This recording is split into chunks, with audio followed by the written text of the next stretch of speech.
Hadirin yang kami hormati, selamat siang dan selamat datang di ujian promosi doktor Saudara Iman Sufrian yang merupakan mahasiswa program doktor di Fakultas Ekonomi dan Bisnis Universitas Indonesia. Beberapa saat lagi, sidang promosi doktor Saudara Iman Sufrian akan dimulai. Dan tidak mengurangi rasa hormat, kami mohon kepada hadirin yang sudah bergabung untuk tidak mengaktifkan kamera dan audio pada saat ujian berlangsung. Atas perhatiannya, kami ucapkan terima kasih. Tim penguji promosi doktor Universitas Indonesia memasuki ruang sidang. Kami persilahkan Bapak dan Ibu tim penguji sidang promosi doktor untuk dapat mengaktifkan kamera dan audionya.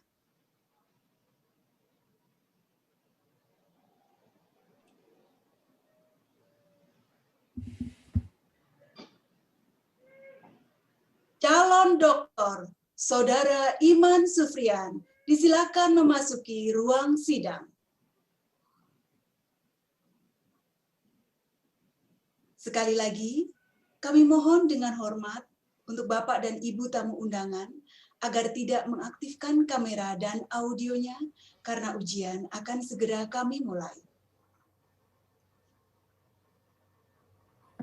Ujian untuk memperoleh gelar Doktor Ilmu Ekonomi pada program Pasca Sarjana Ilmu Ekonomi Fakultas Ekonomi dan Bisnis Universitas Indonesia dimulai.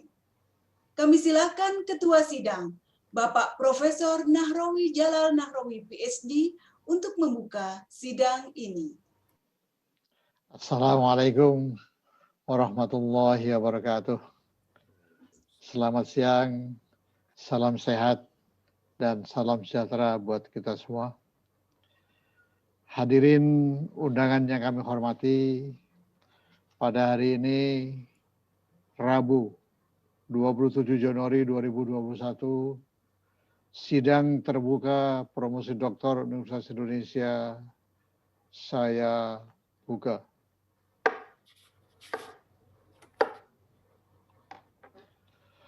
Calon doktor Saudara Iman Sufrian,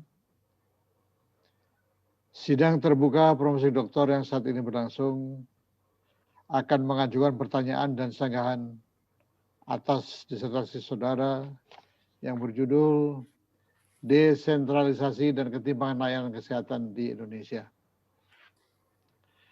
Bapak, Ibu, dan hadirin yang saya hormati, izinkanlah saya terlebih dahulu memperkenalkan nama pembimbing dan penguji pada sidang promosi doktor hari ini. Selaku promotor, yaitu Bapak Profesor Robert Simanjuntak, PhD. Kemudian ko-promotor pertama, Bapak Benediktus Raksakamahi, PhD. Kemudian ko-promotor kedua, Ibu Riyatu Mariatul Kiptiah, PhD. Kemudian tim penguji diketuai oleh Bapak Profesor Priyono Cipto Herianto, PhD, yang akan menyusul. Anggotanya terdiri dari Bapak Faith Adrison, PhD. Kemudian Ibu Diah Widiawati, PhD.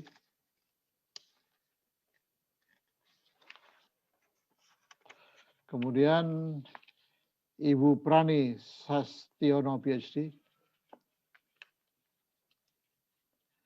Dan yang terakhir, Bapak Dr. Budiarso Teguh Widodo.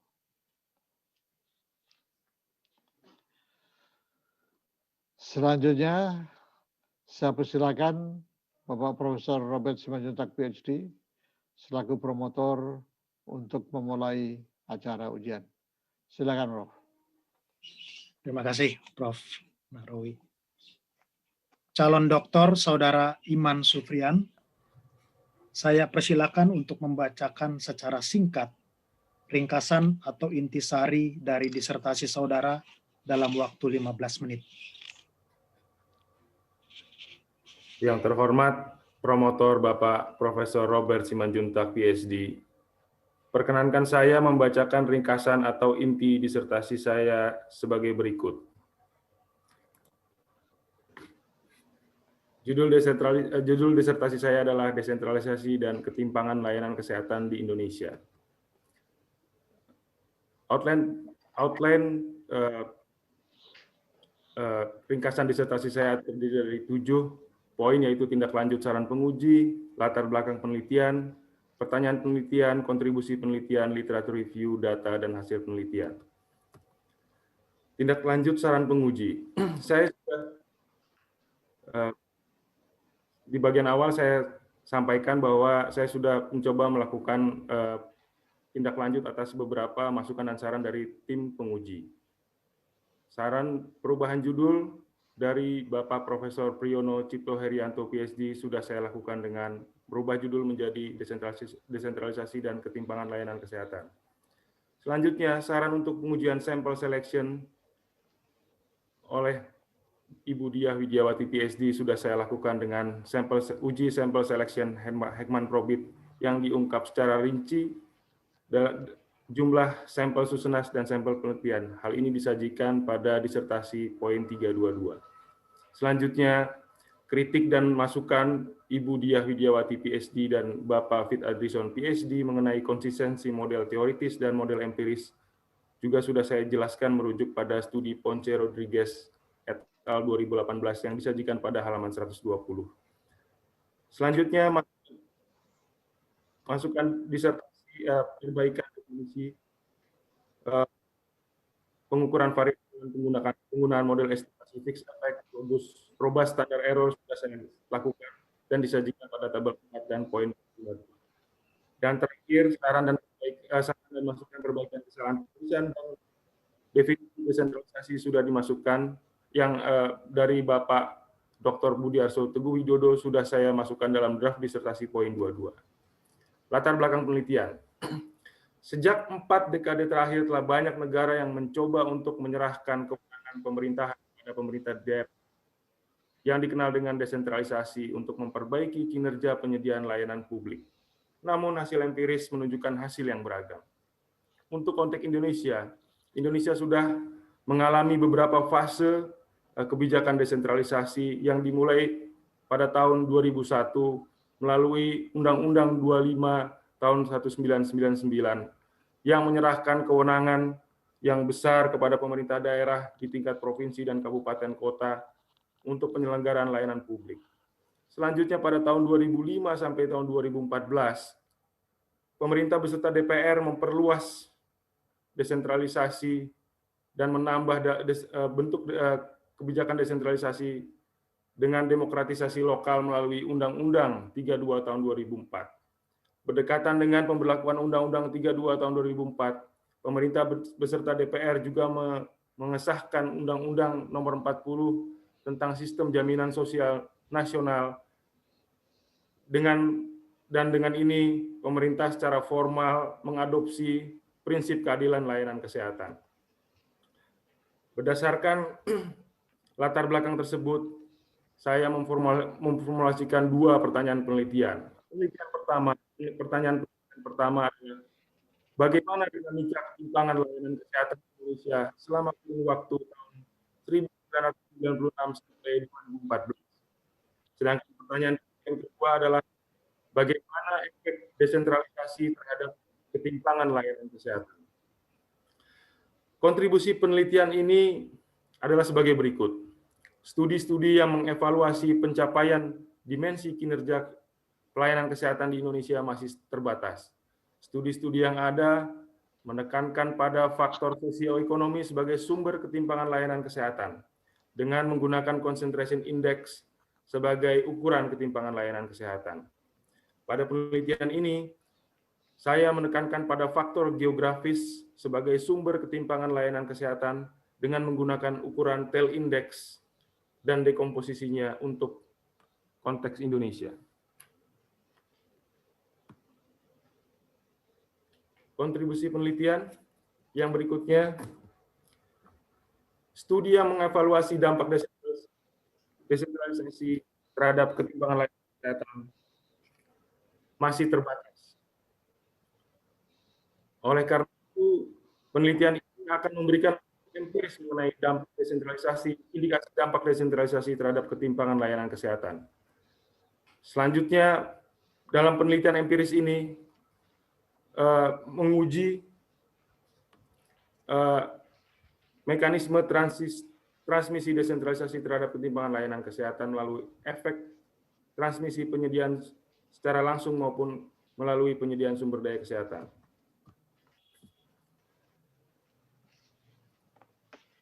Desentralisasi dipandang sebagai suatu kebijakan yang akan mampu meningkatkan penyediaan barang publik. Justifikasinya melalui yang banyak dirujuk adalah studi Oates tahun 1972, yaitu decentralization theory, bahwa adanya heterogenitas preferensi, maka desentralisasi akan meningkatkan kemampuan pemerintah untuk dapat menangkap preferensi konstituen lokal. Selanjutnya, Ponce Rodriguez tahun 2012 memperluas teorema desentralisasi karena dengan asumsi bahwa ada spillover effect, desentralisasi tetap akan lebih baik dalam penyediaan sumber daya kesehatan, penyediaan barang publik dengan asumsi adanya centralized party dan decentralized demokrasi. Keadilan sosial, keadilan layanan kesehatan menjadi tujuan penting dalam sistem kesehatan Indonesia. Keadilan layanan kesehatan adalah di mana ketika seorang individu mendapatkan layanan kesehatan sesuai kebutuhan medis dan individu dengan kebutuhan layanan kesehatan yang sama mendapatkan layanan yang sama. Penyimpangan dari prinsip keadilan disebut ketimpangan. Ukuran ketimpangan lazim digunakan untuk mengukur pencapaian keadilan atau penyimpangan sejauh mana penyimpangan prinsip keadilan dilanggar. Studi empiris yang mengaitkan antara keadilan layanan kesehatan dengan desentralisasi terbatas. Namun, menurut Alves Peralta Perelman 2013, desentralisasi tidak akan memperlebar ketimpangan layanan kesehatan jika dilengkapi dengan kebijakan redistributif di bidang kesehatan. Studi empiris yang ada merujuk pada studi Zhong di Kanada menyebutkan bahwa menyimpulkan bahwa desentralisasi administratif berkorelasi dengan penurunan ketimpangan. Data yang digunakan dalam penelitian ini adalah data Susenas dari berbagai tahun, mulai dari tahun 96, 98, 2000, 2002, 2005, 2008, 2011, dan 2014. Selanjutnya, data dari Podes tahun 96, 2000, 2003, 2006, 2008, 2011, dan 2014 juga digunakan. Selain itu, PDRB Kabupaten untuk tahun yang sama juga digunakan dalam penelitian ini. Data lain adalah data pilkada yang bersumber dari KPU dan Kemendagri. Terkait dengan data, sampel penelitian ini hanya mencakup 16-20,4% dari sampel dari individu yang masuk dalam sampel Susenas, sehingga ada terjadi sampel selection karena hanya individu yang mengalami gangguan kesehatan yang dimasukkan sebagai sampel penelitian. Dalam penelitian studi perilaku pencarian layanan kesehatan medis kuratif, sampel selection sebenarnya lazim dilakukan, merujuk pada Akin et al., Dow, Hidayat et al., Maharani, dan Raharjo, Mubarak Rajkumar Popper, HR Waters. Namun, untuk memastikan bahwa tidak ada sampel selection bias dalam penelitian ini, maka dilakukan uji Heckman-Probit untuk data Susenas tahun 2014. Hasil Heckman-Probit menunjukkan bahwa koefisien rho tidak signifikan. Hal itu menunjukkan bahwa tidak ada korelasi antar error. Kesimpulannya, sampel selection tidak menghasilkan bias estimasi. Hasil penelitian untuk pertanyaan penelitian yang pertama. Hasil pertanyaan pertama menunjukkan bahwa ketimpangan layanan kesehatan secara umum sebagian besar dijelaskan oleh komponen dalam wilayah. baik dalam provinsi maupun kabupaten di Indonesia. Periode desentralisasi administratif dikombinasikan dengan demokratisasi lokal serta kebijakan jaminan kesehatan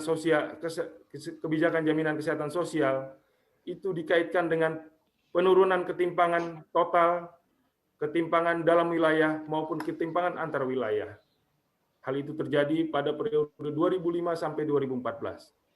Hasil penelitian juga mengungkapkan bahwa krisis ekonomi di Indonesia pada tahun 1998 terkait dengan peningkatan ketimpangan layanan kesehatan, baik ketimpangan total, ketimpangan antar wilayah, maupun ketimpangan dalam wilayah. Hasil empiris dampak desentralisasi terhadap ketimpangan layanan kesehatan. Hasil penelitian menunjukkan bahwa desentralisasi berkontribusi terhadap penurunan ketimpangan layanan kesehatan. Hal itu terbukti dalam kasus Indonesia. Selanjutnya, kebijakan desentralisasi administratif yang ditambahkan dengan demokratisasi lokal serta adanya kebijakan jaminan kesehatan sosial secara bersama-sama memberikan efek penurunan ketimpangan layanan kesehatan, baik layanan kesehatan rawat inap kuratif maupun layanan kesehatan rawat jalan kuratif. Efek penyediaan sumber daya kesehatan terhadap penurunan ketimpangan layanan kesehatan berbeda untuk setiap bauran kebijakan desentralisasi dan kebijakan jaminan sosial. Efek terbesar diberikan pada kondisi adanya bauran kebijakan desentralisasi administratif ditambah dengan demokratisasi lokal serta adanya kebijakan jaminan kesehatan sosial. Efek penyediaan sumber daya kesehatan meningkat seiring peningkatan sumber daya kesehatan. Selanjutnya, diketahui juga bahwa terdapat threshold bagi tingkat sumber daya kesehatan agar dapat memberikan efek terhadap penurunan ketimpangan layanan kesehatan. Hasil data indeks sumber daya kesehatan yang disusun dari PODES pada tahun 2014 menunjukkan adanya variasi yang besar dalam indeks sumber daya kesehatan di tingkat kabupaten kota di Indonesia. Skor terendah sumber daya kesehatan di Indonesia pada tahun 2014 adalah 9,16 serta sedangkan skor tertinggi adalah 74,67 dengan nilai rata-rata 34,49. Dengan demikian, masih ada daerah-daerah yang tingkat penyediaan sumber daya kesehatannya belum bisa berkontribusi terhadap penurunan ketimpangan layanan kesehatan di daerah. Demikian.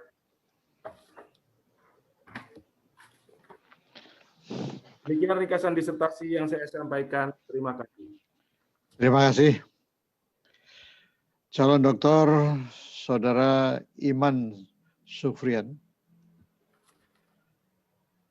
Acara sidang ini kami lanjutkan dengan pertanyaan atau sanggahan daripada penguji.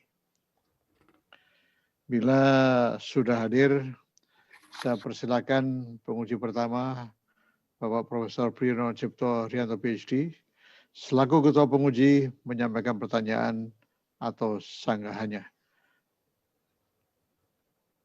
Prof. Pri, kelihatannya belum hadir. Baik,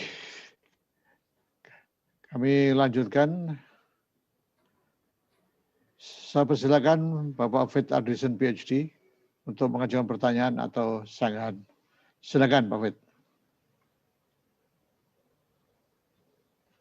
Oke, terima kasih Profesor Darwi. Selamat bagi Pak Iman. Saya memberikan keleluasan pada Pak Iman untuk memilih. Saya punya dua pertanyaan. Apakah Anda ingin dua-duanya menjadi pertanyaan atau satu menjadi pertanyaan, satu lagi komentar? Ya, satu jadi komentar, satu jadi pertanyaan mungkin, Prof. Pak Fit. Oke.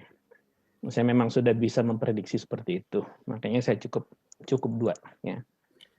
Oke, jadi komentar saya sebenarnya satu, sederhana. Dan ini sudah sering berulang-ulang dan tadi di slide pertama sudah disampaikan. Jadi gini Pak Iman, dalam disertasi Anda melakukan proses derivasi model teoritis untuk mendapatkan reduced form. Namun yang diestimasi justru bukan reduced form. ini justru menegasikan proses derivasi sebanyak 11 persamaan dari halaman 112 sampai 117. Tadi di dalam presentasi Anda mengatakan Anda mengikuti Ponce Rodriguez 2018 ya pada halaman 120. Tapi sebetulnya jika Anda mengikuti itu tidak tepat karena dua alasan. Apa alasannya? Pertama, estimasi empiris kedua studi tersebut tetap berdasarkan reduced form hasil maksimisasi utility. Sehingga proses derivasi memang diperlukan. Sebagai informasi, model teoritis Ponce Rodriguez 2018 berasal dari working paper-nya tahun 2017. Dalam working paper tersebut, utility individu merupakan fungsi dari 1. Jumlah barang privat yang dikonsumsi, dan 2. Jumlah barang publik yang dikonsumsi yang ada di jurisdiksi yang sama dan jurisdiksi yang berbeda. Jadi dia berangkat dari utility maximizing problem. Dengan demikian, reduced form-nya tetap public goods provision. Makanya Rodriguez itu tidak bisa argumen itu nggak bisa digunakan untuk kasus Anda. Ya.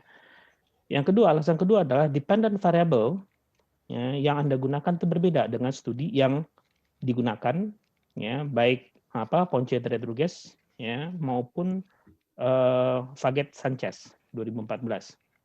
Pada studi Anda, dependent variable adalah ukuran distribusi karena ketimpangan layanan yang diukur dari agregasi utilisasi layanan kesehatan menjadi tail index.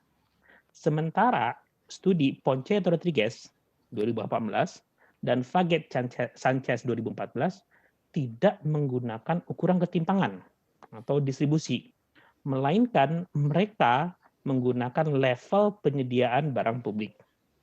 Saya tambahkan lagi, jika Anda menggunakan basisnya adalah Herdia Ortiz 2006, perlu diketahui bahwa disertasi tersebut masih belum berubah menjadi publikasi artikel sampai pagi ini. Saya sudah cek. Jadi jika Anda menggunakan model teoritis yang sudah ada, seperti yang Anda klaim, sebaiknya berasal dari artikel yang sudah terpublikasi di jurnal internasional bereputasi karena telah melalui proses peer review yang lebih rigorous. So itu komentar saya, ya, karena Anda minta itu menjadi komentar, ya. Anda nggak perlu mengadres, cukup Anda pertimbangkan ketika Anda mau mensubmit ini untuk publikasi internasional. Nah, kita masuk ke pertanyaan. Ini lebih fundamental. Ketimpangan layanan kesehatan merupakan variabel yang biasanya berubah dalam jangka menengah atau panjang. Ada beberapa faktor yang bisa mempengaruhi utilisasi layanan kesehatan oleh masyarakat. Antara lain, jumlah fasilitas kesehatan yang disediakan oleh pemerintah, ya, kondisi kesehatan masyarakat, dan keterjangkauan biaya layanan kesehatan. Kecuali ada sesuatu yang sangat drastis, 3 faktor tersebut tidak berubah dalam jangka pendek.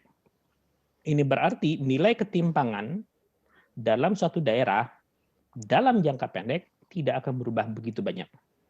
Dengan demikian, estimasi sebaiknya dilakukan untuk periode jangka panjang, bukan tahunan. Jadi pertanyaan saya secara singkat, apa alasan Anda tetap menggunakan estimasi empiris dengan data tahunan? So, cukup satu pertanyaan, Pak Iman. Ya, terima kasih. Yang terhormat Bapak Fit Adrison, PhD. Perkenankan saya untuk menjawab pertanyaan Bapak ajukan. Alasan saya untuk menggunakan variabel, menggunakan data tahunan untuk metode empiris dalam model dengan model regresi panel adalah yang pertama, saya memang data yang tersedia memang data tahunan karena bersumber dari Susenas. Namun saya sependapat dengan Bapak Fit bahwa ketimpangan layanan kesehatan bukanlah bukanlah indikator yang berubah dalam jangka yang pendek. Oleh karena itu, dalam model estimasi, variabel utama saya adalah variabel desentralisasi, jadi event variabel yang memang berubah tidak dalam jangka waktu tahunan.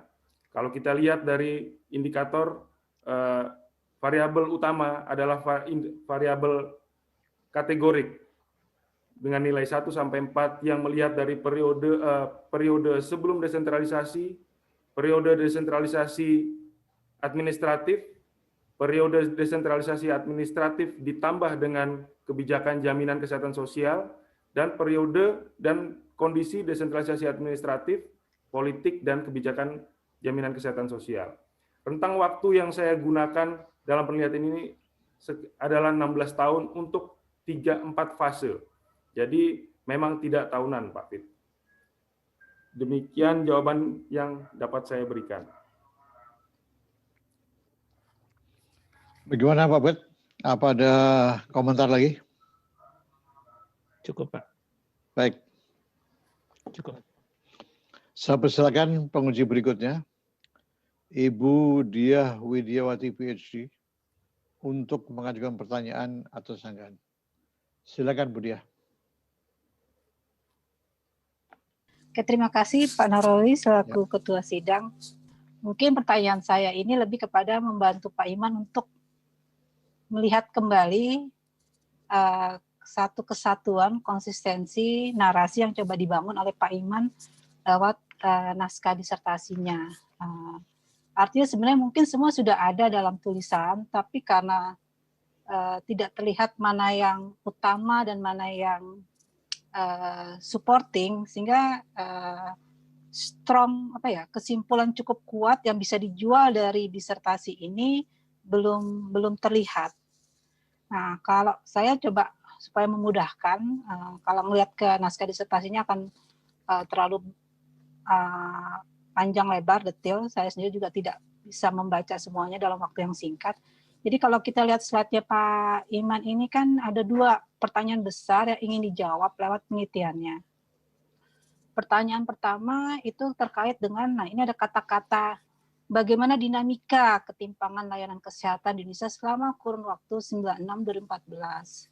Nah, kata-kata dinamika ini bayangan saya itu harus tercermin dalam paling tidak kesimpulan utama dari penelitian ini, karena memang ketika dia menjadi suatu riset problem dalam disertasi ini, berarti kan ini yang memang akan menjadi akan dicari jawabannya dan akan menjadi kesimpulan utama. Nah, ini yang kayaknya masih belum terlihat. Jadi apa sih yang mau dimaksud dengan dinamika ini? Apakah kita bicara trending, fluktuasinya, atau apa gitu loh? Nah, apalagi kata-kata ada bagaimana dinamika. Nah, bayangan saya di situ ada mapping yang kemudian bisa digeneralisir kesimpulan utamanya. Nah, kesimpulan utama di sini masih belum terlihat. Jadi mungkin Pak Iman bisa menegaskan kembali aspek dinamika yang mencoba dijawab lewat pertanyaan penelitian ini. Yang kedua, ketika bicara pertanyaan penelitian kedua, ini juga kan bagaimana efek desentralisasi terhadap ketimpangan layanan kesehatan. Ini kan pertanyaan yang cenderung general. Yang bayang saya banyak penelitian sudah menjawab pertanyaan itu dalam konteks penelitian masing-masing yang dilakukan oleh peneliti. Tapi di sini Pak Iman di slide berikutnya, di slide ke-6, jadi slide penelitian itu slide ke-5. Di slide ke-6 mencoba menegaskan bahwa walaupun Pak Iman punya pertanyaan yang general seperti ini, bagaimana efek desentralisasi terhadap ketimpangan layanan kesehatan, Pak Iman mencoba menegaskan bahwa kontribusinya itu terkait dengan kalau saya lihat di slide ke-7 itu dinyatakan menguji secara empiris mekanisme transmisi desentralisasi terhadap ketimpangan layanan kesehatan melalui mekanisme transmisi penyediaan sumber daya kesehatan dan efek langsung. Nah, ini juga kontribusi yang bagian 2 ini yang kemudian tidak karena ini sesuatu hal yang novelty dari penelitian ini, ini yang kayaknya di bagian akhir, entah itu bagian terutama bagian paling tidak ketika mendiscussion kesimpulan itu tidak ditonjolkan, dan apa yang membuat tadi penyediaan sumber daya kesehatan dan efek langsung. Kesannya ada dua mekanisme, yang indirect kan, transmisi penyediaan, dengan yang langsung. Nah, terus di kesimpulannya apa nih? Apa yang efeknya lewat mekanisme sumber daya kesehatan dan juga yang efek langsung. Bayangan saya sih sebenarnya sudah ada, tapi sebagai suatu kesimpulan yang kuat yang menunjukkan bahwa ini nilai jual disertasi itu belum diungkapkan secara lugas dan tegas. Nah, mungkin di depan audiens ini dengan bahasa yang cukup bisa dimengerti oleh audiens, Pak Iman bisa menegaskan kembali bahwa ini loh jawaban dari pertanyaan penelitian dan juga apa yang menjadi novelty dari penelitian Pak Iman. Mungkin itu saja sih Pak Narwi dari saya. Nanti sisa pertanyaannya bisa dilanjutkan oleh penguji lain, karena untuk menurunkan tensi dulu Pak. Ya, terima kasih Bu Diah. Silakan Pak Iman. Yang terhormat Ibu Diah Widiawati PhD, perkenankan saya untuk menjawab pertanyaan yang Ibu ajukan. Untuk pertanyaan yang pertama, tujuan penelitian yang pertama adalah saya menggunakan kata-kata mengevaluasi dinamika ketimpangan layanan kesehatan di Indonesia.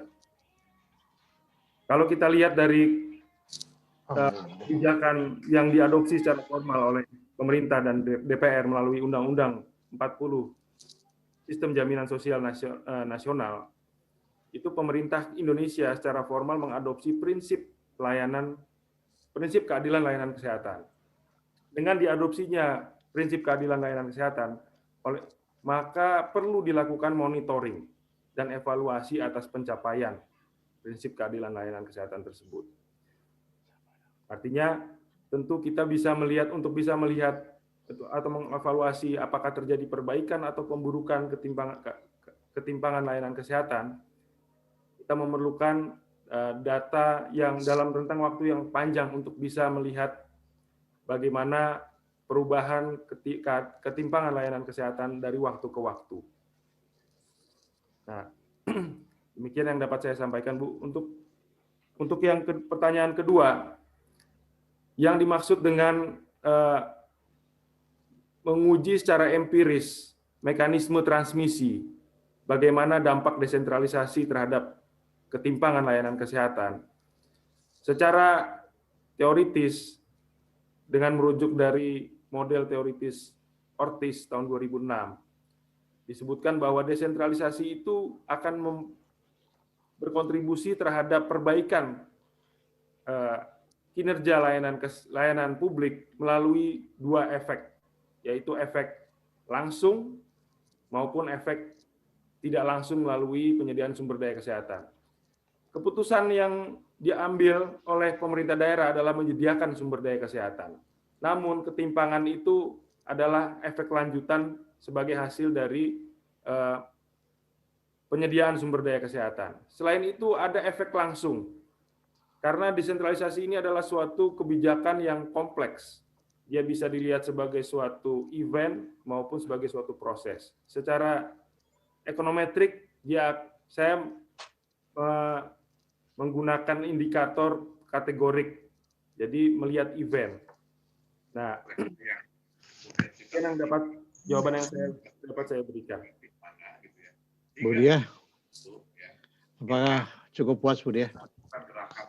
Mungkin untuk presentasi, kalau saya tidak melihat ada kesimpulan ya di slide-nya, dan padahal kesimpulan itu penting. Jadi untuk menegaskan kembali apa yang menjadi finding dari penelitian ini. Yang kedua, kalau pengujiannya transmisi kan berarti apakah benar ada transmisi sesuai dengan yang hipotesis atau tidak.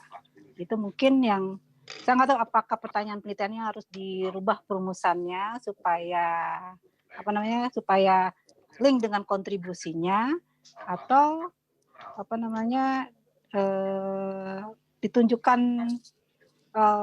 hubungan antara ditegaskan kembali bagaimana mengkaitkan pertanyaan penelitian dengan kontribusi penelitian yang terkait dengan transmisi sumber daya manusianya dan efek langsung, supaya kemudian audiens atau pembaca disertasi itu bisa menangkap poin penting atau novelty dari penelitian Pak Iman. Mungkin itu aja Pak Nahrawi, komentar saya. Ya, terima kasih. Gimana, Saudara Iman, mau ditanggapi lagi? Ya, terima kasih.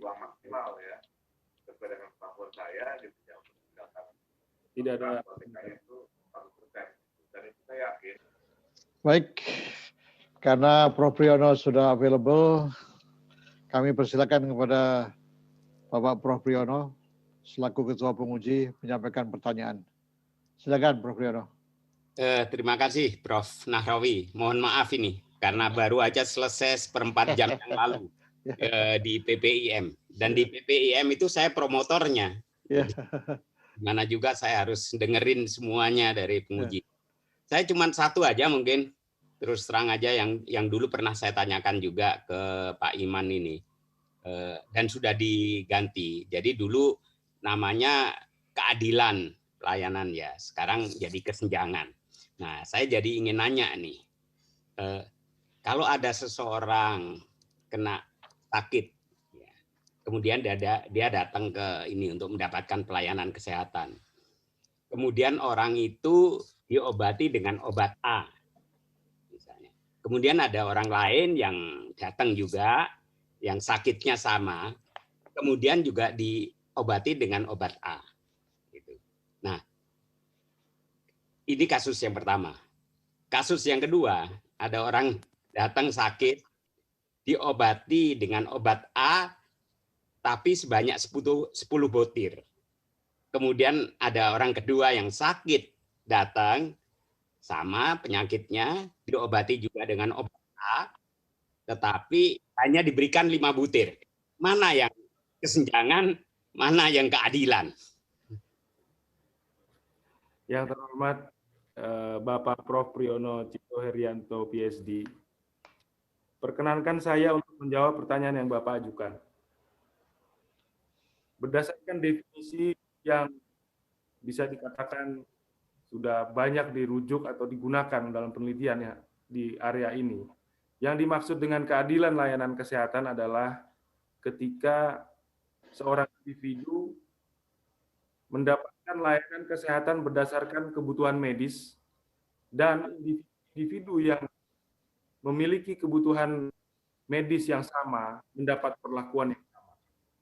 Ilustrasi yang Prof.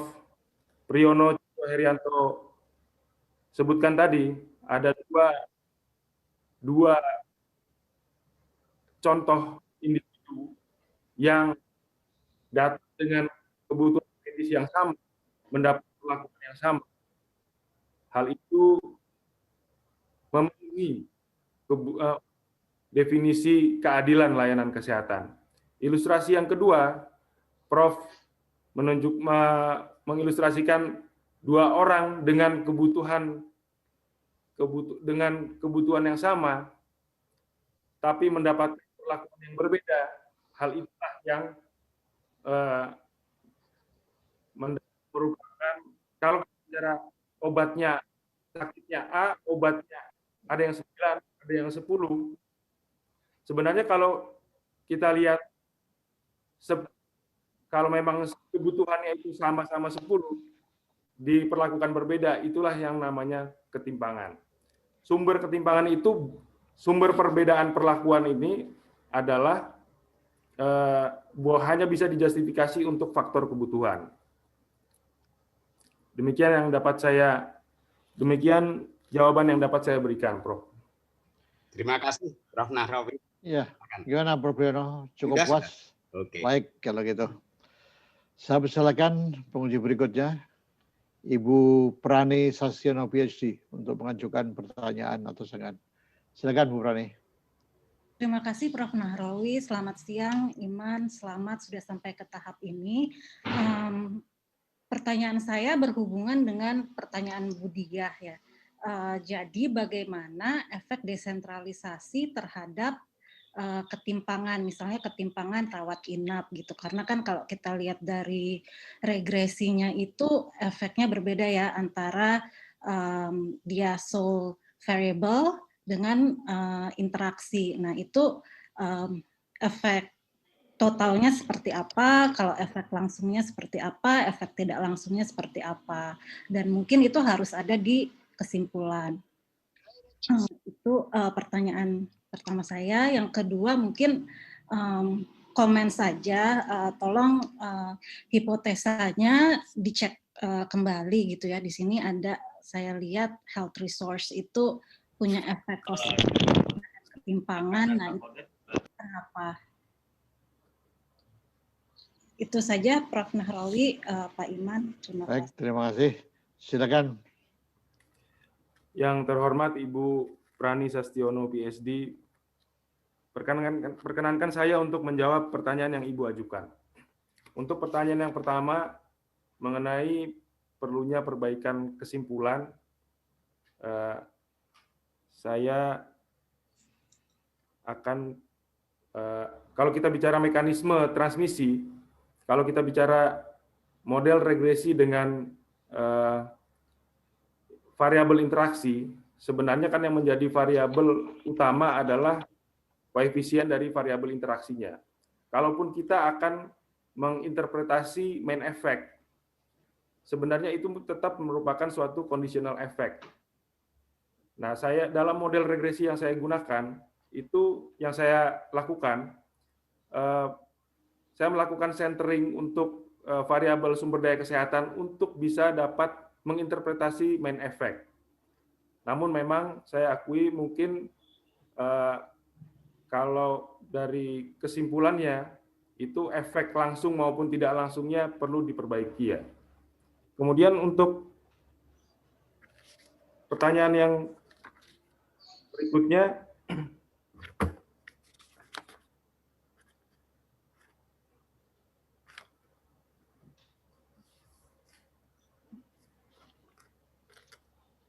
mengenai hipotesis bagaimana efek sumber daya kesehatan terhadap desentralisasi, terhadap ketimpangan layanan kesehatan.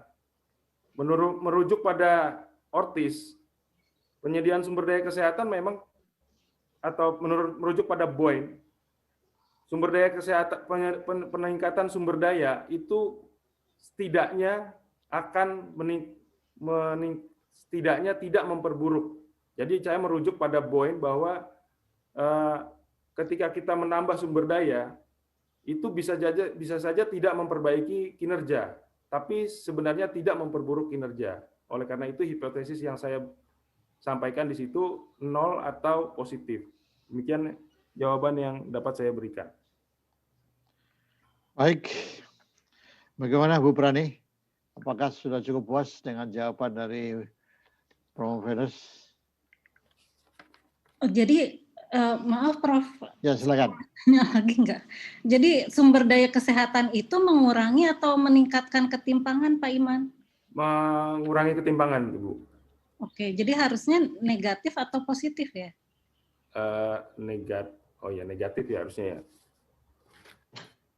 Baik Bu, nanti saya harusnya negatif atau 0. Baik, tolong diperbaiki ya Pak Iman ya. Baik Bu Prani, terima kasih atas masukannya.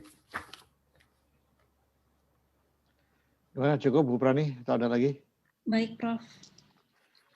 Baik, kalau gitu saya persilakan penguji berikutnya, Bapak Dr. Budiarso Teguh Widodo, untuk mengajukan pertanyaan atau sanggahan. Silakan. Baik, terima kasih. Selamat siang Bapak Profesor Nahrawi selaku Ketua Sidang. Pada Prof. Pendus, pertama saya mengucapkan selamat, apresiasi sudah sampai pada tahap sidang promosi doktor pada siang hari ini. Selanjutnya ada beberapa hal yang perlu saya mintakan klarifikasi, ada 3 hal. Pertama, di dalam kaitan dengan pandemi COVID. ini kan masalah kesehatan ya, jadi mestinya sekarang yang hangat ini adalah isu COVID-19 yang saat ini terjadi. Nah, pertanyaan saya adalah pelajaran apa yang bisa dipetik dari hasil penelitian ini, terutama dalam aspek penanganan pandemi COVID, dikaitkan dengan tadi ketimpangan layanan kesehatan dan desentralisasi. Nah, pertanyaan kedua adalah salah satu temuan saudara di dalam penelitian ini adalah kebijakan desentralisasi administratif akan efektif apabila dikombinasikan dengan kebijakan sektoral dan kebijakan desentralisasi lainnya. Nah, ini pertanyaannya. Tentu saudara ingat bahwa pelaksanaan desentralisasi administratif itu dilakukan melalui penyerahan urusan pemerintahan dari pusat kepada pemerintah daerah. Nah, penyerahan urusan pemerintahan dalam hal layanan publik ini tidak akan jalan kalau tanpa dukungan pendanaan. Karena itu maka sesuai dengan prinsip money follows function, setiap penyerahan kewenangan wajib diikuti dengan pemberian sumber-sumber pendanaan, baik dalam bentuk pajak, retribusi daerah, dana transfer, maupun aspek pembiayaan yang lain. Menurut Pak Iman, bagaimana pengaruh dari kapasitas fiskal satu daerah terhadap kinerja layanan kesehatan? Tadi kan Pak Iman itu sebenarnya pertanyaan penelitian yang tadi ditanyakan baik Bu Prani maupun Bu Diah itu adalah apa sih sebetulnya dinamika, kan tadi disebut dinamika layanan, ketimpangan layanan kesehatan. Nah, ini yang belum diungkap. Maka saya pertanyakan bagaimana pengaruh dampak dari kapasitas fiskal suatu daerah terhadap kinerja layanan kesehatan. Tentu dengan memperhatikan kewajiban bagi daerah untuk SPM, standar pelayanan kesehatan, maupun dalam penganggaran belanja wajib di bidang kesehatan 10% dari APBD. Dengan demikian, dengan pemenuhan tadi, dengan penyerahan sumber-sumber pendanaan itu diharapkan gap layanan kesehatan itu menurun. Nah, itu yang kedua. Yang ketiga, ini yang ringan-ringan, ini pertanyaan saya sebenarnya ringan-ringan dibanding dengan pertanyaannya Pak Fit atau pertanyaannya Bu Diah dan Bu Prani tadi. Nah, pertanyaannya sederhana. Akses terhadap layanan kesehatan dipengaruhi oleh dua faktor, supply side dan demand side di sektor kesehatan. Supply side terkait dengan antara lain sumber daya kesehatan, seperti tenaga medis, sebaran tenaga medis, ketersediaan fasilitas kesehatan, Vaskes, dan operasionalisasi Vaskes, fasilitas kesehatan. Demand side berkaitan antara lain dengan pendapatan masyarakat, daya beli, dan tingkat pendidikan.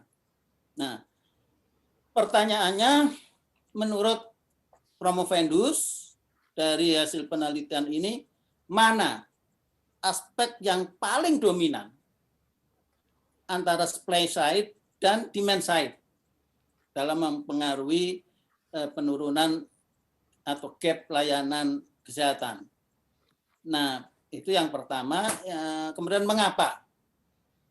Pertanyaan berikutnya, bauran kebijakan desentralisasi dan sektor kesehatan apa yang perlu diperkuat menurut Promovendus?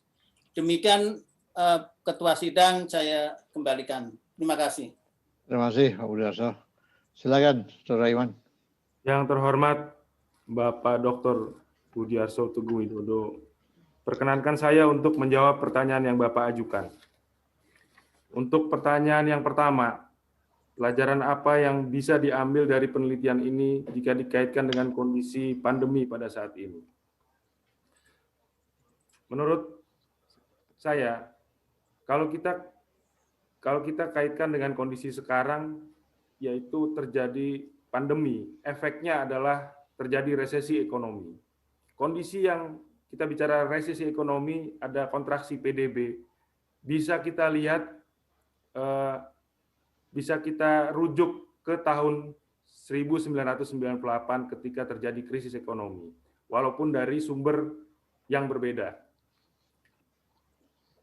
Hal yang bisa kita ambil pelajaran dari kondisi sekarang dibandingkan tahun 1998 adalah adanya perbedaan ekosistem ketika antara tahun 98 dengan tahun 2020. Perbedaan itu adalah pada tahun 98 sistem pemerintahan kita masih sangat sentralistik, sehingga pemerintah daerah tidak punya kewenangan maupun kecukupan sumber daya untuk merespon kondisi krisis di tahun 98.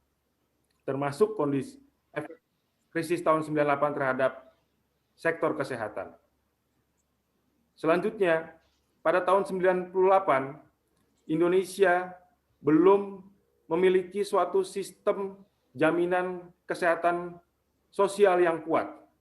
Berbeda dengan tahun 2020 ketika kita sudah punya BPJS. Yang ketiga, ketika kita lihat tahun 98, pemerintah pusat sebenarnya sudah mencoba untuk merespon kondisi krisis dengan meningkatkan anggaran Kementerian Kesehatan tahun 1998. Tapi memang ternyata mekanisme sentralisasi itu tidak cukup baik untuk menangkap preferensi atau kebutuhan lokal. Oleh karena itu kalau kita lihat ketika tahun 98 terjadi krisis ekonomi, efeknya adalah peningkatan ketimpangan layanan kesehatan. Kalau kita lihat tahun 2020, kita mengalami kontraksi ekonomi, secara teknikal kita sudah mengalami resesi, tapi kita berada dalam ekosistem desentralisasi. Pemerintah daerah lebih responsif, kemudian kita punya BPJS, pemerintah pusat juga lebih responsif dan mengalihkan sumber daya untuk arah kesehatan publik, memitigasi perbaikan ekonomi serta untuk memulihkan kita dari pandemi. Sedangkan jadi saya melihat walaupun kita berada dalam kondisi yang secara teknis resesi, mudah-mudahan efeknya tidak terlalu buruk terhadap ketimpangan layanan kesehatan.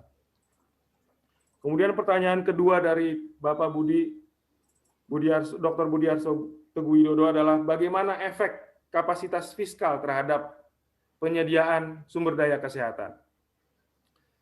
Kalau kita lihat dari dimensi kebijakan desentralisasi, terdapat 3 dimensi, yaitu desentralisasi administratif, desentralisasi politik, dan fiskal. Pemerintah pusat sebenarnya sudah berusaha melakukan mengikuti penyerahan kewenangan dengan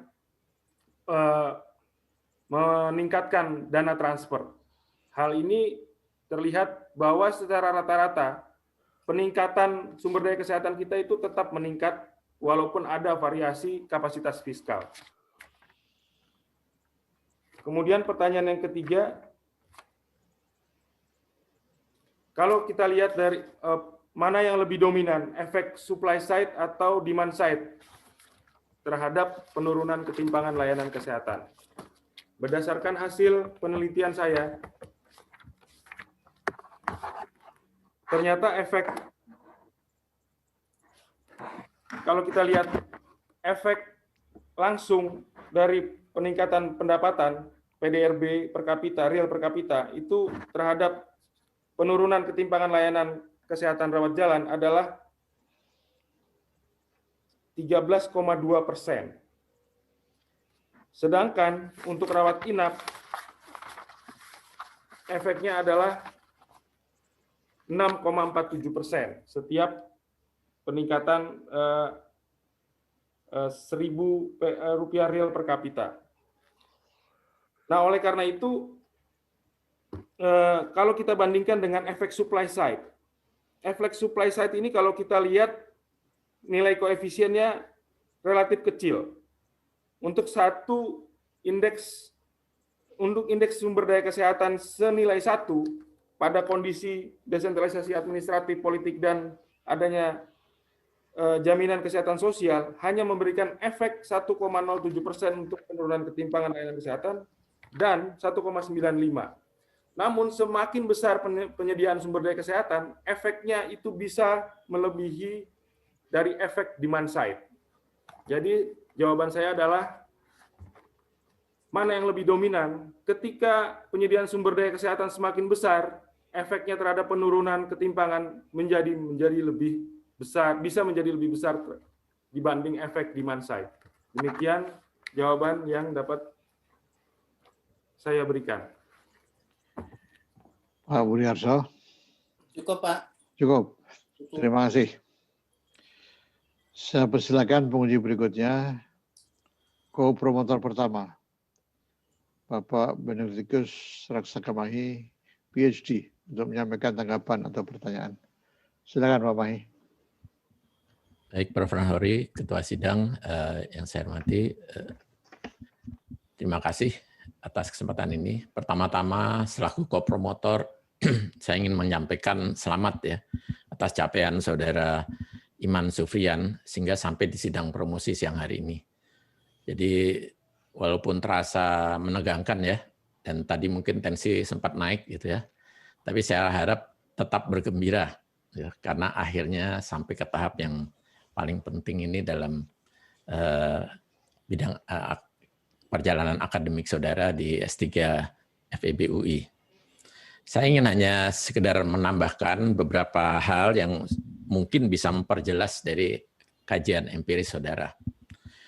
Kalau terkait dengan hasil penelitian saudara tadi, selain kebijakan desentralisasi administrasi, maka tampak jelas adanya peran yang cukup dominan dari kebijakan jaminan kesehatan sosial dan juga peran dari desentralisasi politik yang secara bersama-sama mengurangi ketimpangan layanan kesehatan ya, di Indonesia. Tadi pertanyaan sudah disampaikan juga oleh Bapak Budiarso tentang terkait dengan masalah jaminan kesehatan.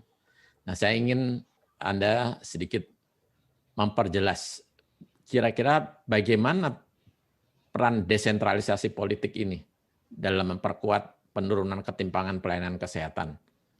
Di dalam hasil empiris itu terlihat cukup signifikan dalam menurunkan ketimpangan pelayanan kesehatan. Kemudian pertanyaan yang kedua, di dalam kajian empiris biasanya kita untuk mengisolasi dampak dari sebuah kebijakan, kita memiliki beberapa variabel kontrol. Nah, mungkin bisa Anda perjelas kenapa hanya ada satu variabel kontrol yang Anda pergunakan dalam disertasi ini. Sekian.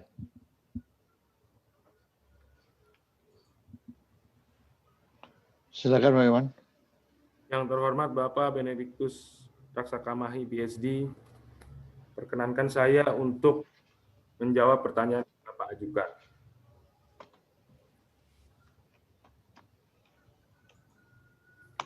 Pertanyaan pertama, bagaimana peran desentralisasi politik terhadap penurunan ketimpangan layanan kesehatan? Desentralisasi adalah penyerahan kewenangan kepada pemerintah daerah. Namun, penguatan desentralisasi itu terjadi melalui adanya akuntabilitas kepada konstituen lokal. Ketika pemerintah daerah, baik ketika eksekutif pemerintah daerah dipilih langsung oleh konstituen, maka tentu dia akan berusaha memenuhi preferensi konstituen dalam alokasi penyediaan sumber daya kesehatan. Jadi kalau kita lihat bagaimana efek desentralisasi politik, maka dengan desentralisasi politik, penyelenggara negara di tingkat daerah akan lebih sensitif terhadap kebutuhan sumber daya kesehatan dalam hal ini. Misalnya, pemerintah daerah akan lebih responsif menyediakan tambahan puskesmas, rumah sakit, meningkatkan, memperbaiki jalan akses untuk ke vaskes layanan publik. Kemudian juga menambah tenaga kesehatan yang bisa memenuhi kebutuhan layanan kesehatan masyarakat di wilayah yurisdiksinya. Kemudian pertanyaan kedua, kenapa hanya ada satu variabel kontrol dalam model empiris? Kalau jawaban saya adalah variabel kontrol yang digunakan dalam model regresi adalah PDRB, real per kapita. Sebenarnya PDRB real per kapita ini bisa menangkap bisa menjelaskan banyak hal.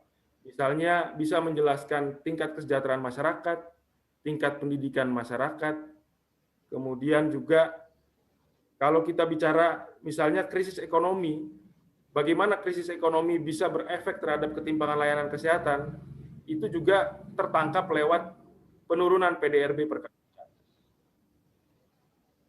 Kemudian kalau kita bandingkan dengan model perilaku penggunaan kesehatan di tingkat individu, ada 3 hal yang berpengaruh terhadap ketimpangan, menjadi sumber ketimpangan.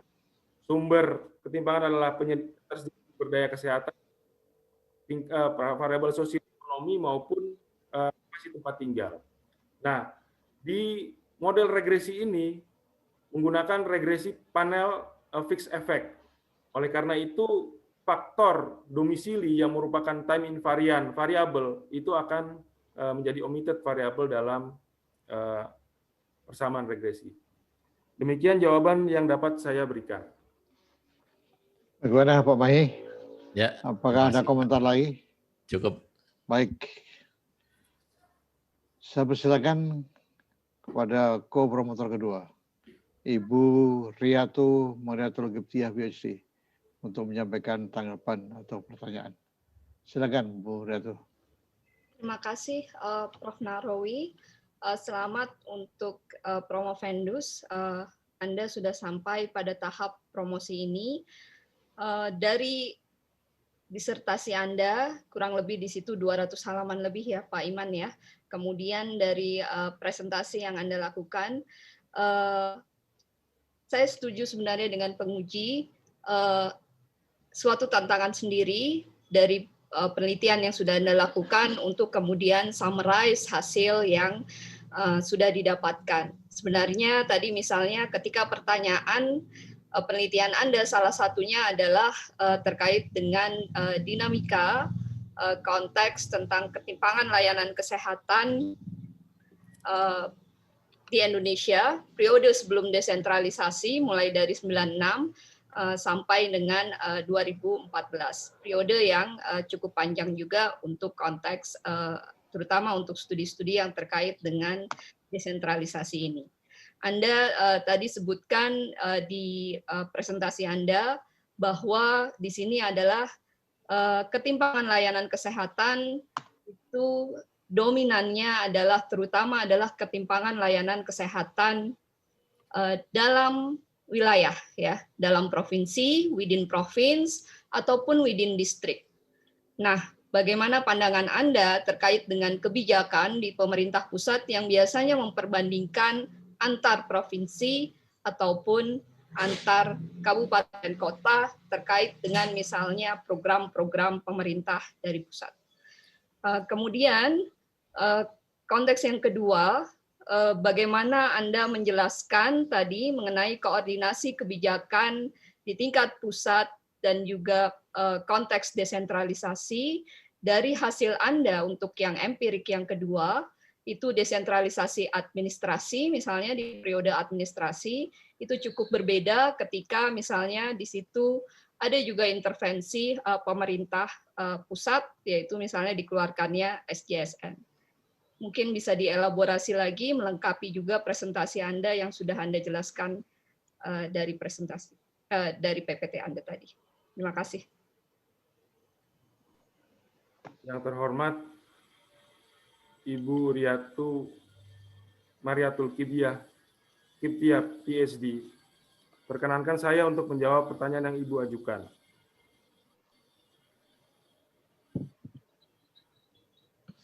Terkait dengan hasil pertanyaan pertama, hasil dekomposisi ketimpangan total di Indonesia menunjukkan bahwa sumber ketimpangan itu dominan berasal dari ketimpangan dalam wilayah dibanding ketimpangan antar wilayah. Sementara banyak kebijakan-kebijakan pemerintah merujuk pada kondisi-kondisi yang menyebutkan adanya ketimpangan antar wilayah. Jawaban saya adalah bahwa dalam konteks penelitian ini memang ada faktanya adalah dekomposisi TEL index itu menyebutkan bahwa ketimpangan dalam wilayah dominan terjadi, menjelaskan sumber ketimpangan. Cuma memang saya perlu memberikan suatu tambahan penjelasan bahwa kalau kita bicara TEL index, bobot suatu wilayah itu mempengaruhi kontribusinya terhadap total wilayah, total ketimpangan. Jadi memang kalau kita bicara ketimpangan dalam wilayah, ini memang karena distribusi penduduk kita itu juga tidak merata, jadi efek Pulau Jawa mungkin menjadi dominan untuk memberikan efek terhadap ketimpangan total.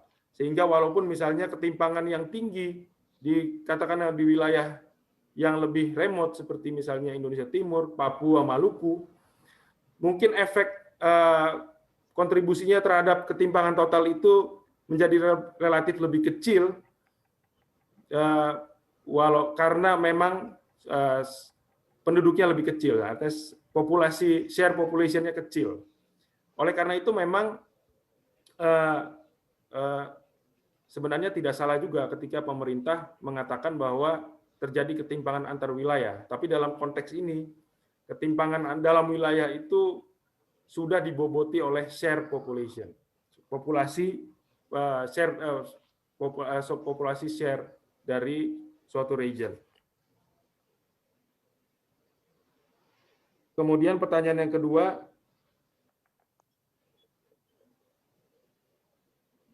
bagaimana perbandingan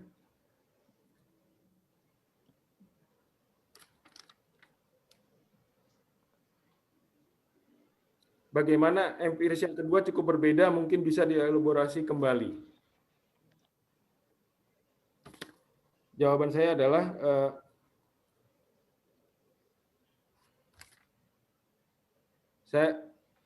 kalau untuk hasil model empiris yang kedua, memang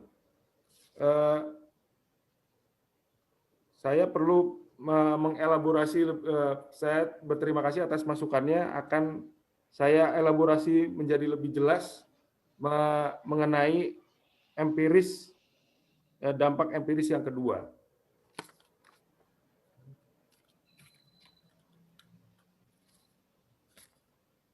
Demikian jawaban yang dapat saya berikan. Bagaimana Bu Riatu? Mungkin kalau untuk yang tadi yang kedua Pak Iman ya, lebih pada bahwa dampak desentralisasi, terutama desentralisasi administrasi, ternyata kan juga sensitif terhadap kebijakan lainnya ya. Dalam hal ini kan ketika kemudian ada intervensi, yaitu implementasi Undang-Undang SDJSN, posisi dampak dari desentralisasi administrasi periode setelah 2005 ternyata cukup baik ya. Sebelumnya tidak berdampak dan bahkan terlihat dampaknya positif terhadap ketimpangan layanan kesehatan. Oke, seperti itu mungkin Prof. Nahrawi. Ya, terima kasih Bu Ratu. Maksudnya ini adalah keragaman sih, lebih keragaman hasil yang memang didapatkan dari empirik itu yang perlu dimunculkan. Ya. Kemudian Saudara Iman ada komentar lagi? Tidak ada, Prof. Baik, kalau begitu. Waktu habis, ujian telah selesai. Ujian telah berakhir. Izinkanlah kami mengadakan sidang tertutup untuk melakukan penilaian dan sidang Kamis Kos untuk beberapa saat. Tim penguji promosi Doktor UI meninggalkan ruang sidang menuju ruang sidang tertutup secara online. Hadirin yang kami hormati, kami mohon menunggu beberapa saat untuk mengikuti sidang selanjutnya dan mohon tidak meninggalkan ruang sidang promosi doktor ini karena tim penguji promosi doktor akan kembali pada ruang sidang online.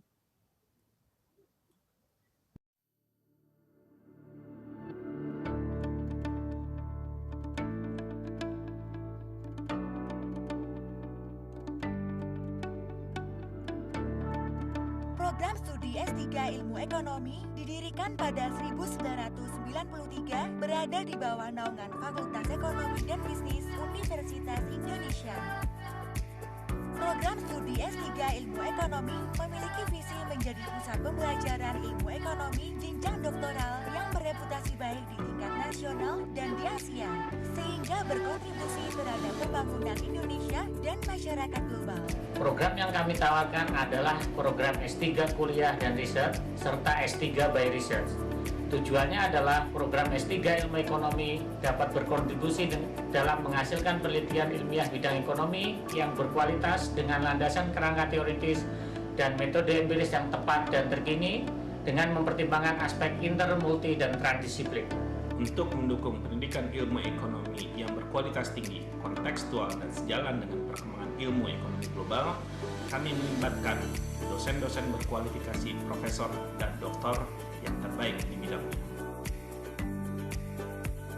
Beberapa klaster penelitian yaitu game teori lanjutan, keseimbangan umum dan pemodelan ekonomi dinamis, ekonomi pembangunan dan analisis kuantitatif, model ekonomi dan metode empiris untuk ekonomi makro, model ekonomi dan metode empiris untuk ekonomi mikro, metode eksperimen dan ekonomi perilaku, dan mikroekonometrika.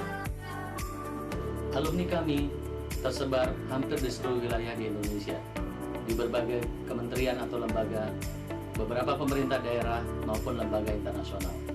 Mengingat hal itu, secara langsung, program studi S3 Ilmu Ekonomi mendukung program pembangunan sumber daya manusia Indonesia yang unggul. Program doktor dari Universitas Indonesia, alhamdulillah ini sangat mendukung pekerjaan yang dilaksanakan, semua aktivitas yang dilaksanakan di Pusikrat BPS. Dalam hal ini kita konsentrasinya adalah lembaga penyelenggara pendidikan dan pelatihan baik dari jalur degree maupun non degree. Jadi kompetensi teman-teman yang alumni doktoral UI di bidang ekonomi ini sangat mensupport pada saat kita merencanakan kegiatan pendidikan dan pelatihan yang berrelasi dengan economical areas. Kurikulum pendidikan akademik pada program S3 wajib mengimplementasikan pembelajaran berbasis riset pada setiap kegiatan pembelajarannya. Pendidikan program S3 Ilmu Ekonomi dapat ditempuh dalam dua jalur, yaitu jalur kuliah dan jalur riset. Program studi S3 Ilmu Ekonomi ditunjang oleh lingkungan yang nyaman serta didukung oleh tenaga pendidik dari kalangan profesor serta doktor yang berkompeten dalam bidang riset baik pada ranah nasional maupun internasional. Program S3 Ilmu Ekonomi mendorong mahasiswa untuk terlibat dalam kegiatan riset ilmiah dan berpartisipasi aktif pada konferensi nasional dan internasional. Dengan tuntutan tersebut, program S3 Ilmu Ekonomi menempa mahasiswanya untuk memiliki skill penulisan ilmiah yang baik, memiliki metodologi penelitian yang kuat, dapat melakukan paparan ilmiah dengan efektif dan efisien, serta dapat menjadi problem solver atas masalah-masalah ekonomi terkini. Tak jarang, mahasiswa yang bersekolah di program S3 Ilmu Ekonomi dapat menghasilkan output penelitian pada jurnal reputasi internasional. Menjadi mahasiswa program dokter di PPIB merupakan kebanggaan akademis yang luar biasa buat saya. Kami banyak dibekali keahlian riset yang tentunya harus sejalan dengan perkembangan ilmu ekonomi dunia dan tentunya dituntut untuk berkontribusi dalam diseminasi karya ilmiah. Para profesor dan dosen yang kompeten dan berpengalaman membuat tuntutan tersebut menjadi mudah dan kesempatan untuk berdiskusi dengan mereka terbuka luas kapanpun. Pengelola program pun ramah dan tanggap dalam memberikan layanan akademik. Sarana dan prasarana perkuliahan juga sangat memadai. Keberadaan rekan-rekan mahasiswa yang kompak, serta atmosfer akademik yang kondusif dan kompetitif di lingkungan kampus telah memberikan motivasi dan kenyamanan tersendiri bagi saya, seorang mahasiswa, untuk senantiasa belajar, berdiskusi, berkonsultasi, berkarya lewat penelitian, serta berbagi ilmu pengetahuan dan pengalaman. FEBUI itu memiliki para pakar-pakar bidang ekonomis, tidak hanya di nasional tapi juga di kawasan, sehingga kita bisa dapat informasi, ilmu, pencerahan tidak hanya tentang teori ilmu ekonominya sendiri, tapi juga bagaimana teori itu bertransformasi menjadi sebuah kebijakan dan kendala-kendala dihadapi para pengambil kebijakan ketika menerapkan teori itu dalam keseharian di Indonesia. Terima kasih buat teman-teman, selamat menikmati dan enjoy kuliah di FEBUI. Terima kasih. Assalamualaikum.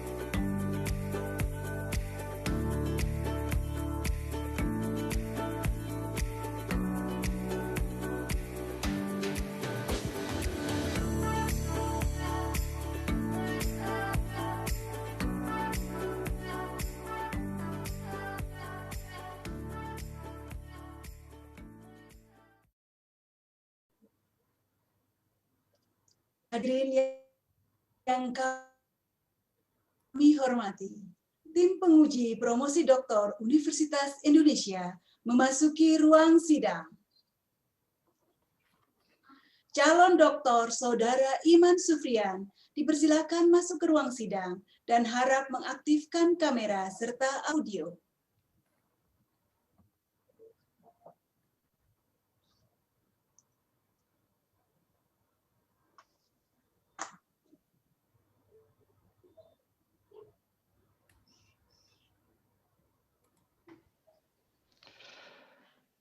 Calon dokter Saudara Iman Sufrian, kami telah mempelajari disertasi yang saudara ajukan. Kami juga telah memperhatikan pembelaan saudara atas pertanyaan dan sanggahan dari pihak kami.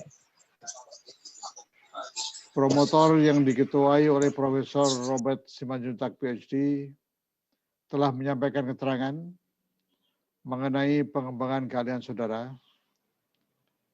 Dalam program studi telah pula melaporkan hasil ujian proposal riset, ujian hasil riset, dan publikasi artikel ilmiah saudara. Berdasarkan semua itu, tim penguji memutuskan untuk mengangkat saudara Iman Sufrian menjadi doktor dalam program studi ilmu ekonomi dengan yudisium memuaskan. Kami ucapkan selamat kepada Dr. Iman atas gelar yang saudara peroleh. Selanjutnya, saya persilakan Profesor Robert Simanjuntak PhD untuk menyampaikan sambutannya. Silakan, Prof. Terima kasih, Prof. Nahrawi.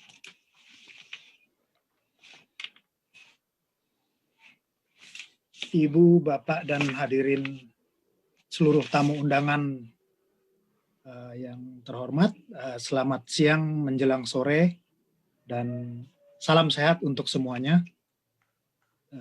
Khusus untuk Bapak Gregorius Novi Pelengkahu, Auditor Utama BPK, dan Bapak Agus Dodit Mulyawan, ya, terima kasih dan apresiasi yang setingginya untuk Bapak berdua atas kehadirannya.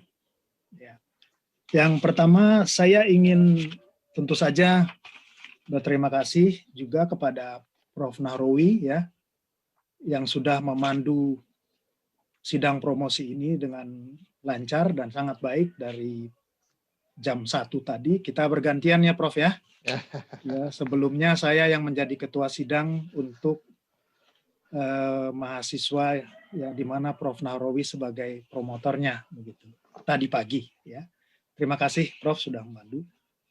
Lalu berikutnya tentu saja ya kepada tim penguji yang diketuai oleh Prof. Priyono Cipto Herianto, ya, yang sudah banyak sekali ya dari sejak awal ya memberi masukan, memberi saran dan berkontribusi ya, mempertajam ya, memberi pertanyaan-pertanyaan yang membuat disertasi ini tentu saja tanpa pertanyaan-pertanyaan tersebut dan saran-saran tersebut ya tidak akan menjadi seperti sekarang ya. Pak Fit Adrison, Ibu Diah ya, Ibu Pranip dan Pak Budiarso ya. Terima kasih kepada Ibu dan Bapak-bapak sekalian ya. Dan juga tentu saja saya harus berterima kasih kepada kopromotor ya, Bapak Raksaka Mahi PhD dan Ibu Riatu ya, yang sesungguhnya mereka berdua inilah yang berjasa besar ya, yang mengalokasikan waktunya, yang membaca secara detail ya. Kalau saya biasanya sering terima jadi aja begitu. Nah, ini apresiasi yang setingginya dan terima kasih yang setingginya dari Saudara Dr. Iman Sufyan ini harus diberikan kepada Pak Raksaka Mahi dan Ibu Riatu ya. Khususnya Ibu Riatu itu sangat sabar ya, karena ada periode di mana Saudara Dr. Iman ini menghilang begitu ya, karena ini kan panjang sekali.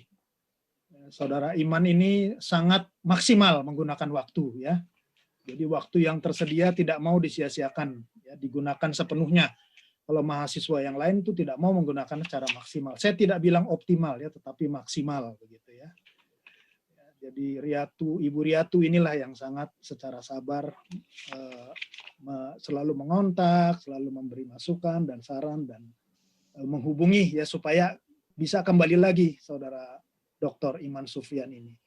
Dan apresiasi juga sangat setingginya kepada Ibu Riatu ya yang sudah menggantikan posisi almarhum Dr. Andi Fahmi Lubis yang tadinya bertindak selaku kopromotor 2 ya.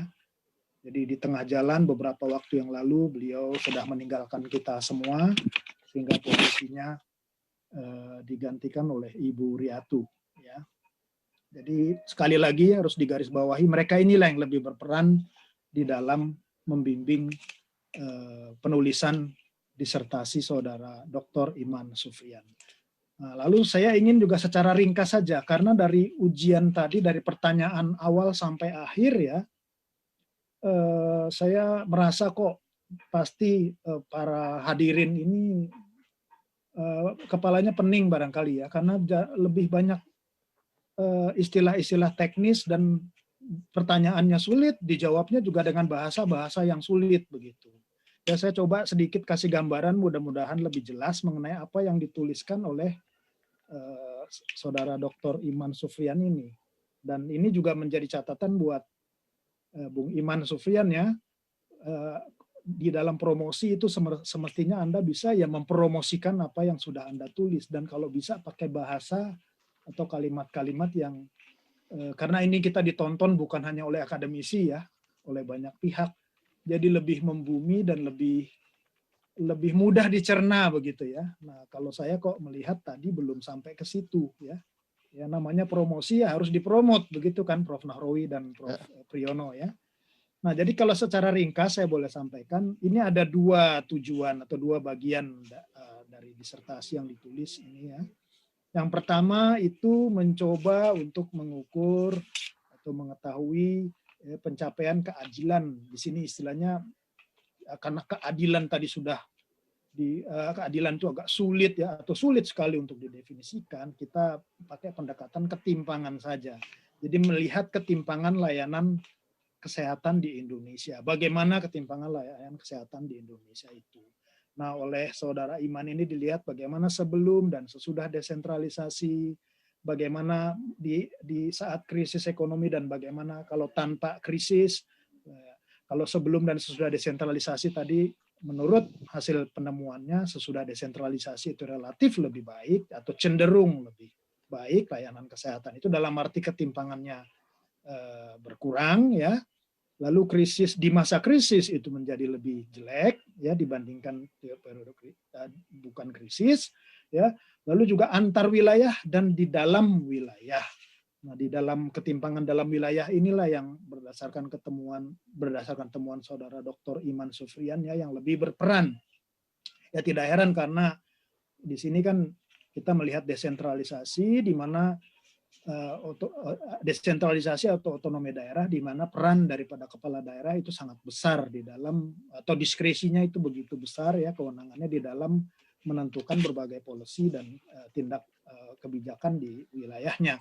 Sehingga tentu saja yang di dalam wilayah, ketimpangan dalam wilayah itu yang berkontribusi kepada ketimpangan itu. Lalu yang kedua, bagian yang kedua ini di tulisan dari atau penelitian dari Saudara Iman Sufrian ini itu bagaimana mencoba melihat hubungan kausalitas gitu ya, bagaimana melihat pengaruh atau dari antara desentralisasi administrasi politik dan juga keadilan layanan kesehatan dikaitkan dengan ketimpangan tadi begitu ya. Nah, di sini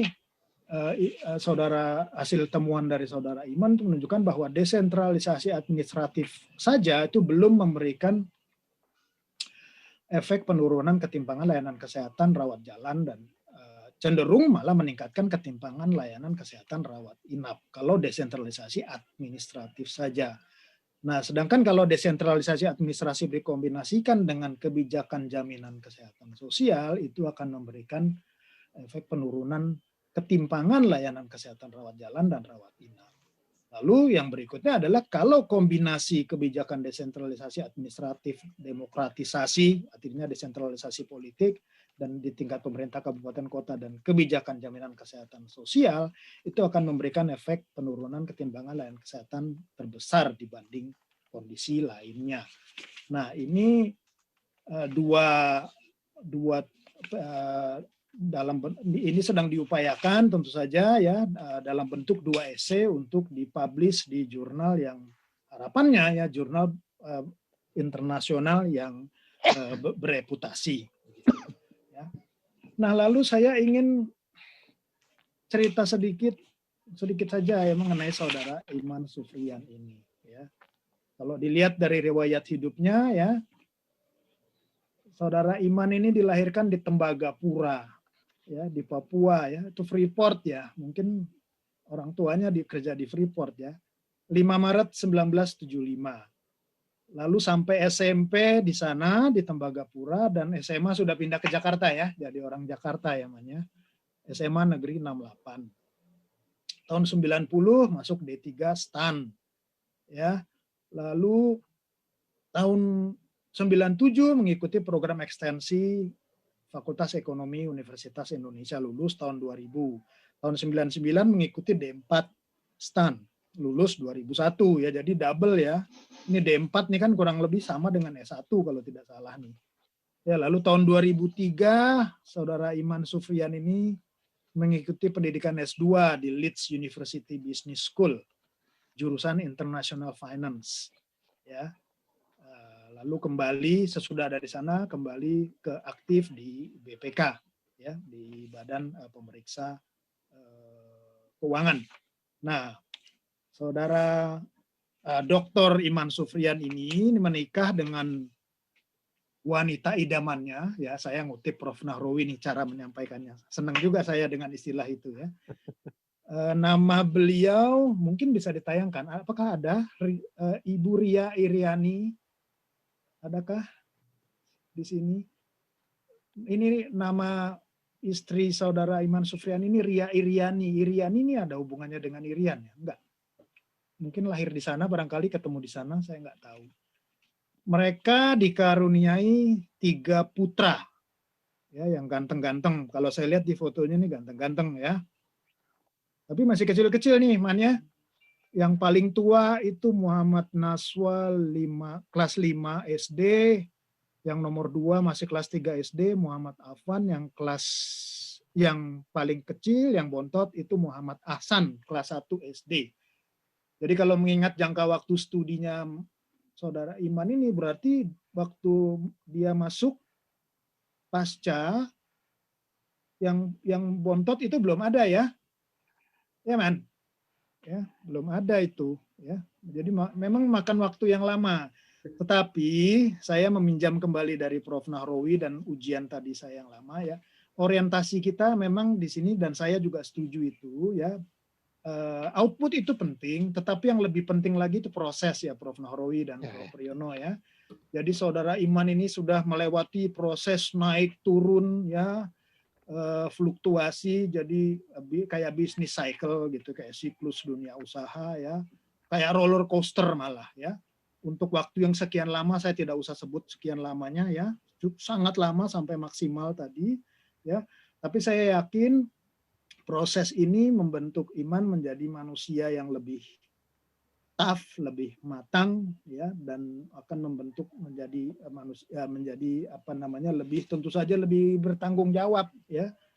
Nah, ini pesan terakhir saya adalah ya, Anda sudah menjadi doktor ya, doktor keberapa itu nanti Prof. Nahrawi yang sampaikan ya.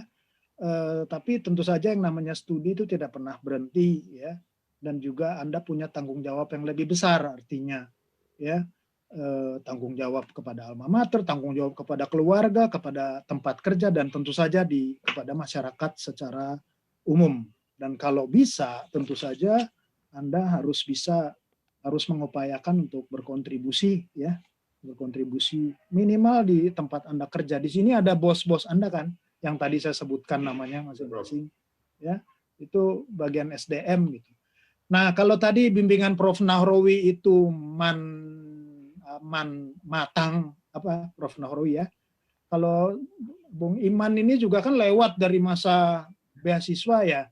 Lewat, Prof. Semakin mantap dia berarti ya. Mantapnya itu karena prosesnya yang panjang ya, dia menjadi lebih matang, dan mungkin juga dalam artian yang lain itu tadi, saya tidak usah kasih tahu kepanjangannya apa begitu ya. Jadi selamat sekali lagi ya Saudara Bung Iman ya. Terima kasih sekali lagi kepada semua penguji dan tim pembimbing ya. Saya sangat mengapresiasi sekali kerja kerasnya dan kesabarannya ya Bu Diah dan Pak Fit ini, terutama yang sangat galak ini ya. Ya, terima kasih sekali ya. Tentu saja tidak putus sampai di sini ya, tidak selesai sampai di sini. Barangkali Iman dalam proses penuntasan disertasinya masih mengganggu Ibu dan Bapak sekalian barangkali ya. Saya kira demikian. Terima kasih.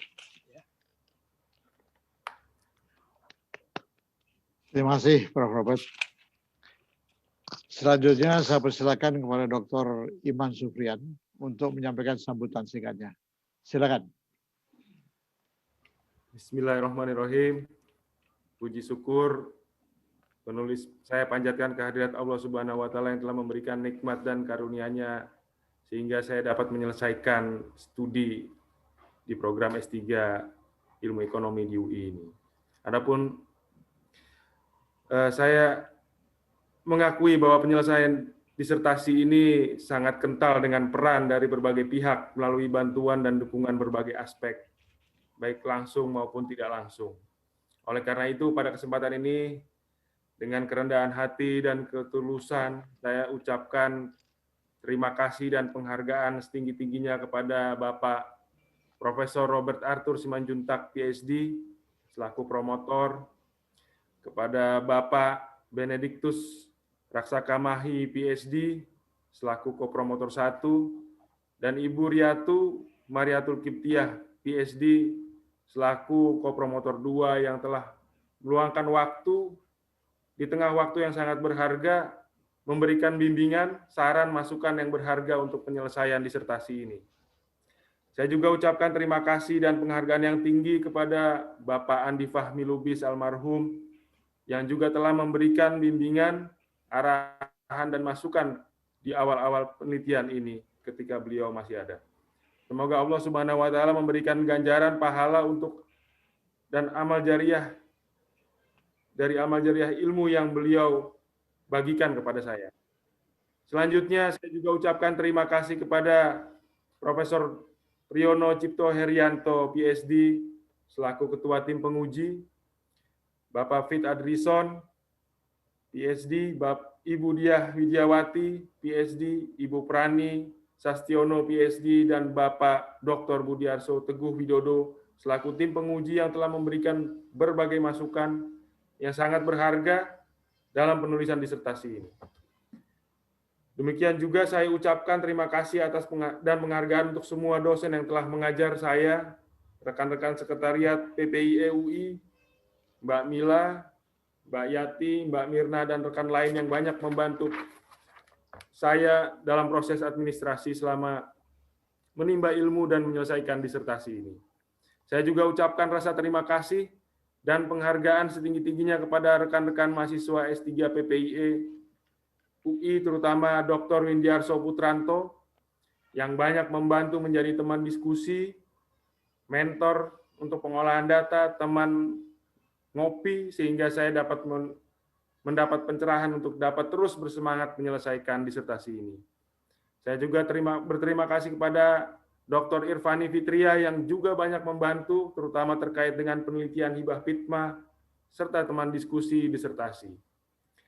Terima kasih juga saya sampaikan kepada rekan-rekan senior Dr. Fajri Mujraha, Dr. Mendra Sabri, Dr. Indra, yang banyak memberikan dukungan dan masukan selama saya menjadi mahasiswa matrikulasi sampai ke tahap penulisan disertasi. Saya juga ucapkan terima kasih kepada rekan-rekan Angkatan 2013 S3 PPIE, terutama Dr. Iwan Hermawan, Dr. Zaihan, Dr. Triasi Jutaharta, Dr. Andri Yudi, dan Dr. Desita serta seluruh rekan-rekan S3 PPIE FEBUI yang untuk bersamaan selama menimba ilmu di Depok. Penghargaan dan ucapan terima kasih kepada BPKRI, organisasi tempat saya bernaung, yang telah memberikan kesempatan untuk mengembangkan diri dengan menimba ilmu di program S3 PPIE FEBUI ini. Secara khusus saya ucapkan terima kasih kepada Bapak Novi Pelankahu MBA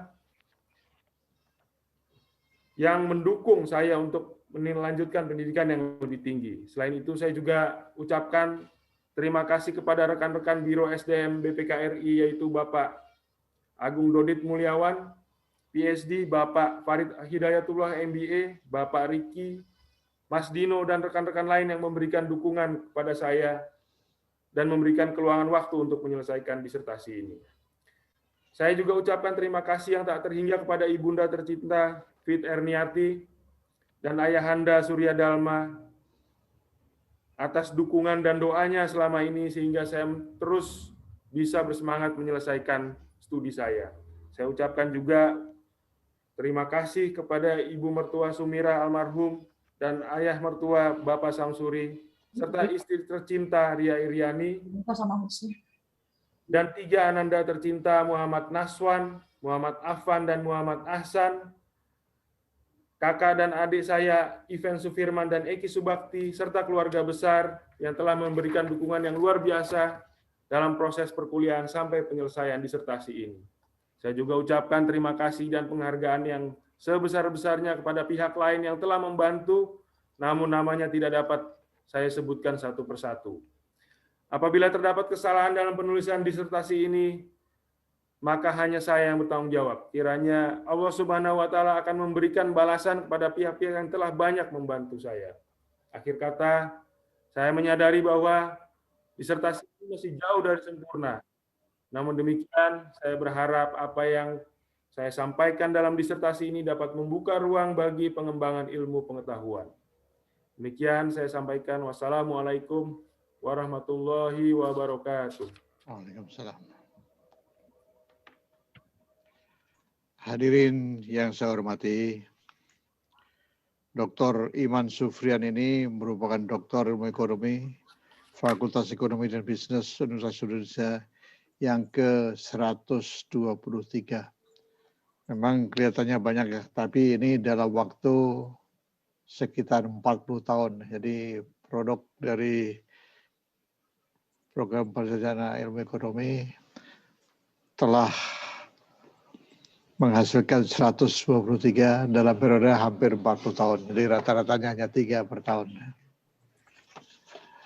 Atas nama pimpinan Fakultas Ekonomi dan Bisnis Universitas Indonesia, saya menyampaikan ucapan selamat kepada Dr. Iman Sufrian beserta keluarga besarnya dan beserta seluruh koleganya di BPK.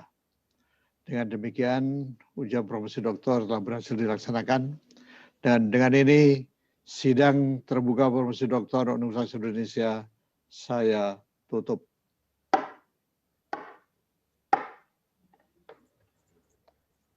Dengan demikian, sidang promosi doktor di Universitas Indonesia telah selesai. Kami persilahkan pembimbing dan tim penguji untuk mengucapkan selamat pada Dr. Iman Sufrian. Yang pertama, kami persilahkan kepada Ketua Sidang, Bapak Profesor Nahrawi Jalan Nahrawi, PhD, untuk memberikan salam selamat. Dr. Iman, selamat ya, semoga sukses di BPK dan bermanfaat di BPK. Selanjutnya, kepada Bapak Profesor Priyono Cipto Herianto, PhD, untuk memberikan salam selamat.